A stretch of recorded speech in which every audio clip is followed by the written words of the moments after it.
It may seem strange, but I find hay bales to be very attractive. I need some hay bale art.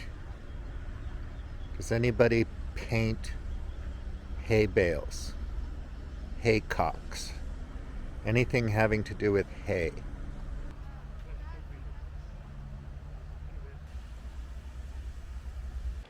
They are cutting weeds. In August, they cut weeds and clear fields so the August heat and September heat can just kind of burn everything off.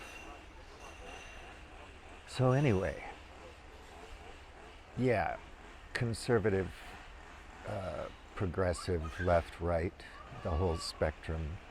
It's clear to me, in my humble opining, that there are, this isn't a Jonathan Haidt thing, but there are basically two kinds of people, or two orientations.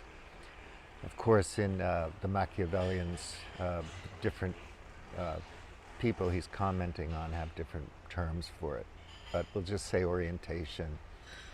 One is people who are comfortable with change, with uncertainty, complexity, the provisional aspects of scientific knowledge and theories, the understanding that things change, that technology is complex, that circumstances shift, and so on. And then other people who are more comfortable with absolute truth, or some idea that things are sacred, they never change, that property is sacred, that from time immemorial your hammer's always been your hammer and you will be buried with it.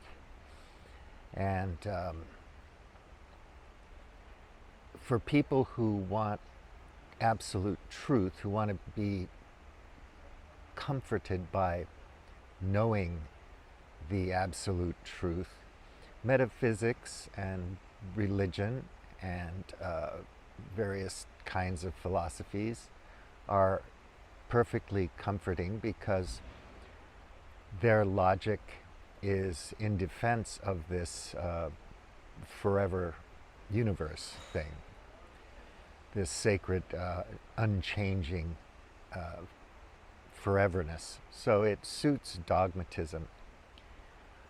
And I think because the world is so complicated today, and it seems to be changing quickly, although so much of our world is just human and not really changing that much. I am not an elephant! I am not an animal! I am a human being! But in these uncertain times, people shift back to a conservative orientation because they just want to know the answers, to know the truth, and to settle their lives in a culture where they know what is right, wrong, and what is eternal and what is sacred. And then they can position themselves in opposition to those people in the world that would disagree or threaten their understanding of what is sacred, what is forever, what is true. And this is basically the human civilizational condition since the beginning, thousands and thousands of years ago. And so people want to defend metaphysics again and go back. And a lot of things about human nature you can really get from Aristotle and Plato and ancient books, because we haven't really changed that much from ancient times. If you went back to Athens and talked to Socrates, he would recognize you as a human being and probably recognize your argumentation, if not your vocabulary, like computer chip. He wouldn't know what to say to that. So, yeah, the vocabulary of ancient books doesn't include a lot of modern vocabulary because these things didn't exist back then. So, Socrates wouldn't know what to make of oil and gas. But if you explained it to him and explained the situation, I think he could get his philosophical mind around it and his sense of ethics and so on. So, you can learn a lot from ancient books, but it doesn't mean that finding a safe haven within traditionalism or religion or magical thinking or metaphysics is going to solve any 21st century problems, because we still have to address all the various elephants in the room and the invisible gorillas passing through us with bottles of champagne on a tray. All these things that we don't notice because we're focusing our attention on trivial stuff.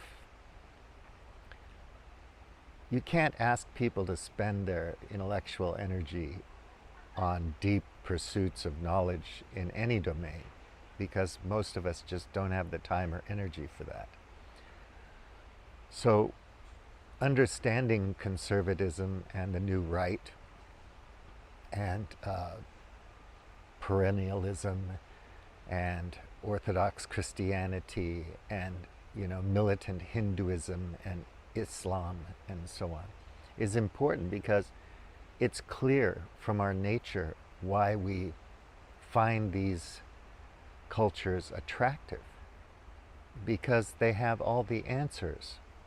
And if we just accept it on faith and use our logic, however flawed it might be in certain cases,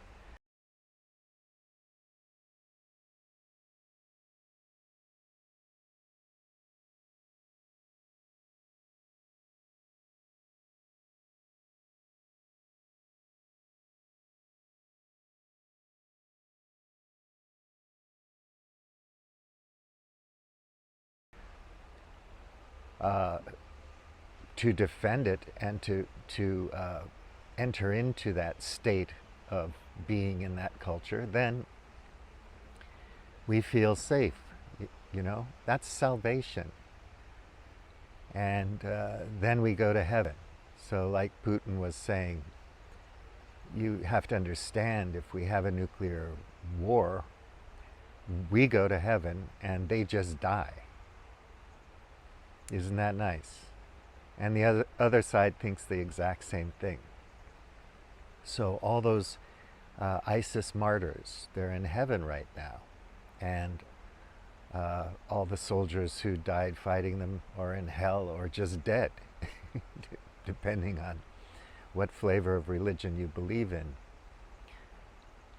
That's nice. And you can do a lot of work, a lot of, delving into these ancient books to find great arguments and rationale for your belief system and feel comfortable and secure in there. And there's nothing wrong with that. But you have to take on board the knowledge and the truth of change and technology and all the challenges that we're facing now that can't be addressed through ideology or metaphysics or philosophy. They really have to be looked at scientifically. So everything's an iteration in engineering, right? You have one computer chip or one kind of bridge or one kind of internal combustion engine, and somebody comes along and innovates and changes it a bit, and the next iteration of that engine is better and more efficient and so on.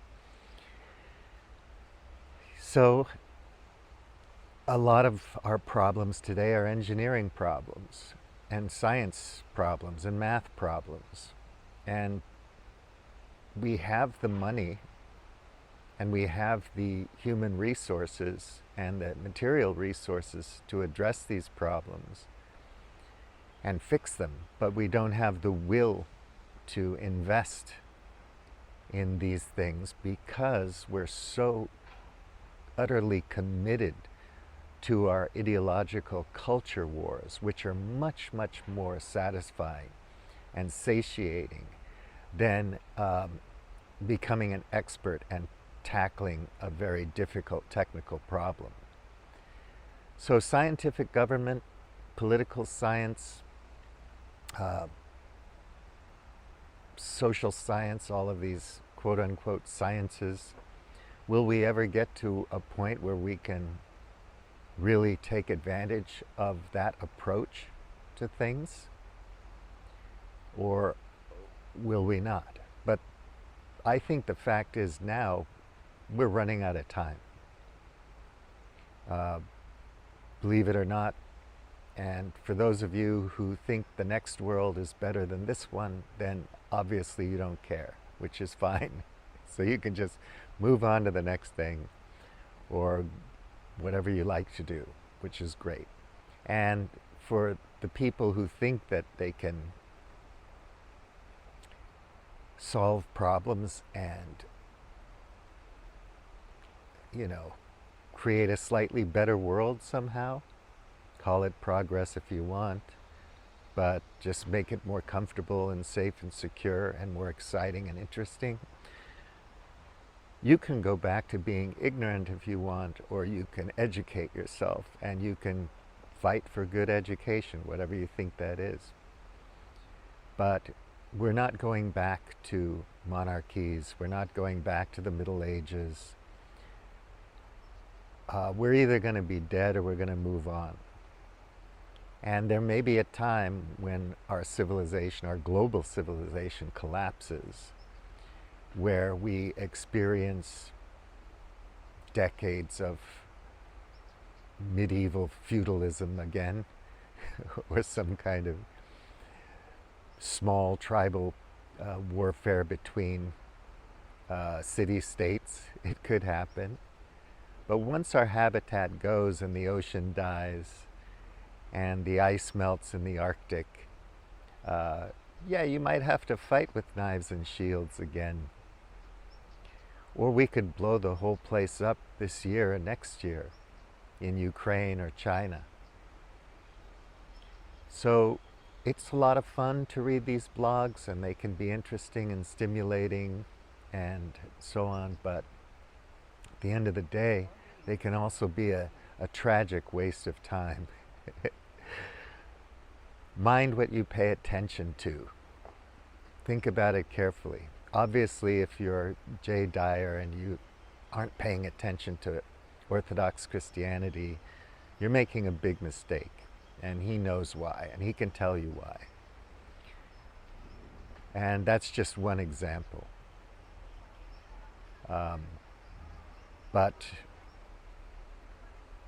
human beings are human beings, whether they're in India or Africa or Iceland.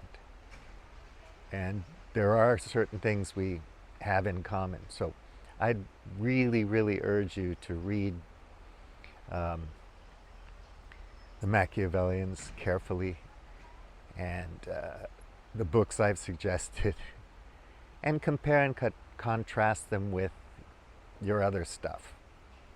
I don't think it's going to change anybody who doesn't want to be changed in terms of change their mind or their thinking.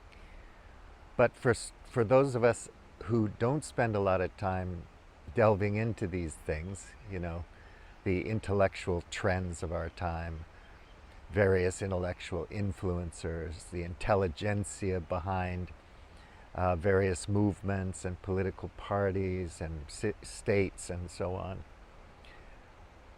we might want to just, you know, spend a little bit of time there looking into things, because it's fun, it's interesting, it's good for your brain, and it might help us make better choices. Because I agree with the premise that without an opposition you don't have freedom. And freedom is defined by constraints. So it's good to know about these things. All right. Thank you. Buliamti, out.